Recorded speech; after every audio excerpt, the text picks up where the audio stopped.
So, first things first, guys. How are you? Very good. Very good. How are you? I'm alright, thank you. Good. What I want to start with is, Rupert, you came over from London. When did you meet Jan? I met Jan about a year or maybe 9 months after I moved here. Okay. I moved here not with the intention of becoming, of really focusing on the music, but it just kind of, I was always going to work on music, but I thought meeting other musicians was a good way to make friends in a new country. So, you know, some people do salsa club. I decided to meet some musicians, put up a poster, and this one reacted. And Jan, why did you react to the poster? There was a link to a MySpace, I think. Was it MySpace? I think MySpace was up and running in those days. It's long ago. And I really liked the music. And I thought there's something. He really I liked the music. really liked the music. Oh, there's something there. Let's start working. And I mean, if you sing English, the best thing you can have is a native speaker in your band. And well, you say you liked the music. What did you like about it? What was it that sparked your interest? Or? It's a very interesting question.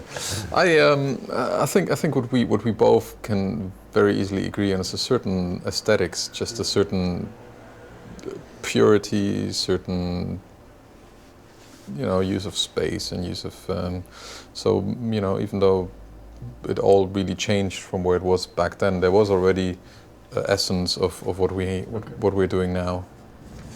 And you say it was a long time ago that you met for the first time. Was it before you released your solo album?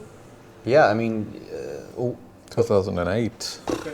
yeah, I mean the guitar work on the solo album is a lot of it. The electric guitar stuff is Jan. So Jan was in my solo band, and so was Simon, the drummer from Causes. We had a different bass player then, but Robert's obviously the bass player in Causes now. And yeah, I mean, it's kind of, Causes sort of developed out of my solo project. So we were in the studio making the Rupert Blackman second studio album, and in the process, Causes developed. How come? What was it about the second attempt, if you will, that? Well, I always like to say that we felt that when we were listening to the music, I mean, if you were in the car and you heard it on the radio, you'd say, "Who's this band?" You wouldn't say, "Who's this singer-songwriter?" So I guess it felt instantaneously more like a band project, and the music felt like, to me, it had outgrown the Rupert Blackman project in a way. Not necessarily in any other way than sonically, just sounded so different and maybe a little bit more mature. Was that by design, the way the sound developed? It wasn't too conscious. I think it's a natural progress. It's just, when we went to the studio, you took your acoustic guitars as well. It just happened that they stayed. She never came out of the case. It just happened that they stayed in the case, and actually you played more piano and electric, and that's just. Yeah.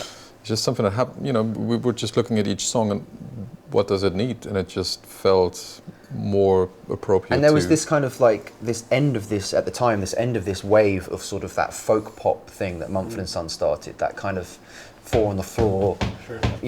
Like and we were kind of almost, when I pulled out my acoustic guitar, it was kind of felt like it was still riding that wave, and we thought, no, we don't want to be at the back end of a wave. Let's try to start something new here, or at least not reinvent the wheel, but try to at least be on the sort of start of a new sound. I mean, and if you turn on the radio now, that kind of sound that you can hear in our music is, you can hear a lot throughout a lot of. I mean, it sort of all came out at the same kind of time. Whether you're looking at James Bay or whoever, that similar kind of electric guitar sound that. I mean, obviously we were working with a producer in London who had his finger very much on the pulse, so he knew, he could feel in the sort of what was coming up, and I guess we were lucky to be part of it. Yeah, well, you mentioned the producer Ian Grimble, I believe, and is it true that you found him through listening to a Daughter's record?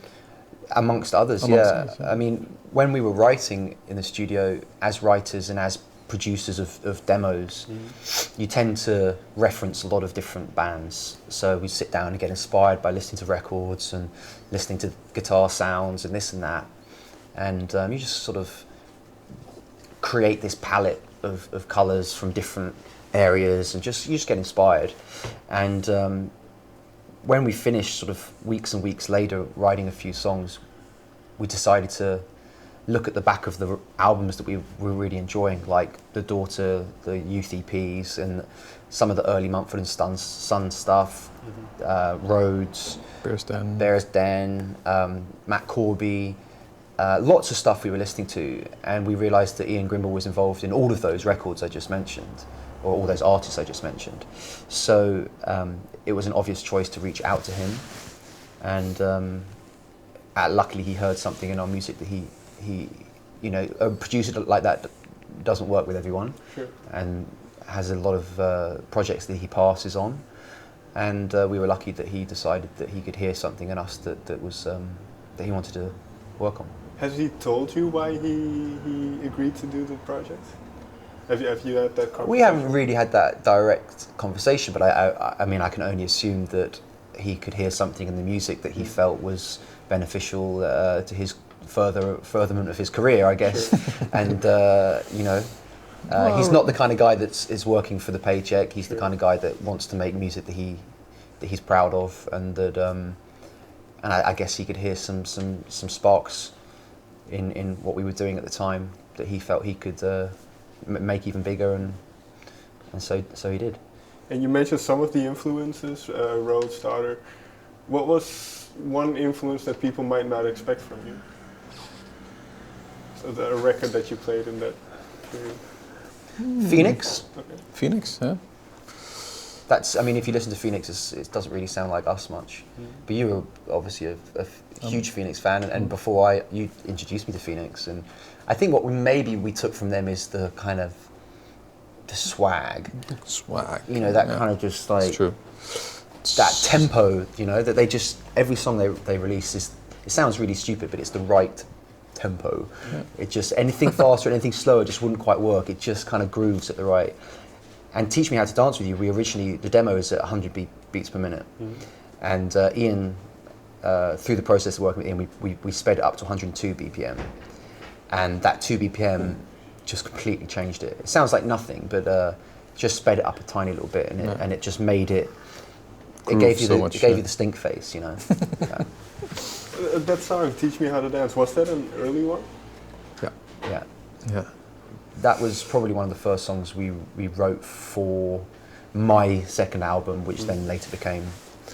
But we didn't because we have a studio and we also write for other people, and we didn't sit down. Let's write a song for your album. I think I just was working on my guitar sound and came up with this riff, and you walked in, and we just wrote a song, and then we looked back at it, and at the moment we didn't really know which way we were going, so we weren't even sure if it was for us. No, maybe that's true.